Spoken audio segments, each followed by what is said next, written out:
আমরা কারে কারে বান্ডিল বান্ডিল টাকা ছেড়ে আমার জামাইকে নিয়ে আসব। আমার জামাই বীরের বেশে চলে আসবে।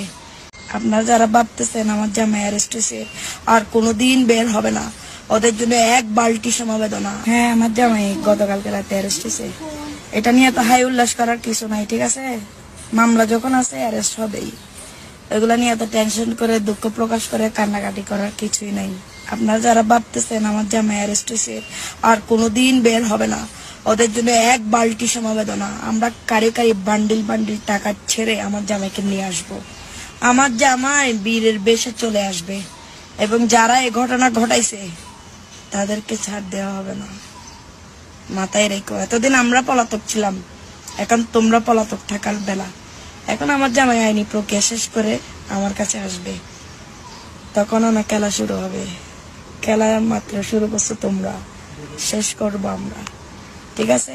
সবাই আমার জামাই যারা সাজ্জাতের যারা সাপোর্টার আছো, আমার জামাইয়ের জন্য দোয়া করবা যাতে 10-12 দিনের মধ্যে জামিন করে ফেলতে পারি, ঠিক আছে? আপনারা যারা ভাবতেছেন আমার জামাই অ্যারেস্ট হয়েছে আর কোনোদিন বের হবে না, ওদের জন্য এক বালতি সমবেদনা। হ্যাঁ, আমার জামাই গতকালকে রাতে অ্যারেস্ট হয়েছে। এটা নিয়ে তো হাই উল্লাস করার কিছু নাই, ঠিক আছে? মামলা যখন আছে অ্যারেস্ট হবেই। এগুলা নিয়ে এত টেনশন করে দুঃখ প্রকাশ করে কান্নাকাটি করার কিছুই নাই। আপনারা যারা ভাবতেছেন আমার জামাই অ্যারেস্ট হয়েছে আর কোনোদিন বের হবে না, ওদের জন্য এক বালতি সমবেদনা। আমরা কারে কারে বান্ডিল বান্ডিল টাকা ছেড়ে আমার জামাইকে নিয়ে আসব। আমার জামাই বীরের বেশে চলে আসবে এবং যারা এই ঘটনা ঘটাইছে তাদেরকে ছাড় দেওয়া হবে না। মাথায় রেখো, এতদিন আমরা পলাতক ছিলাম, এখন তোমরা পলাতক থাকার বেলা।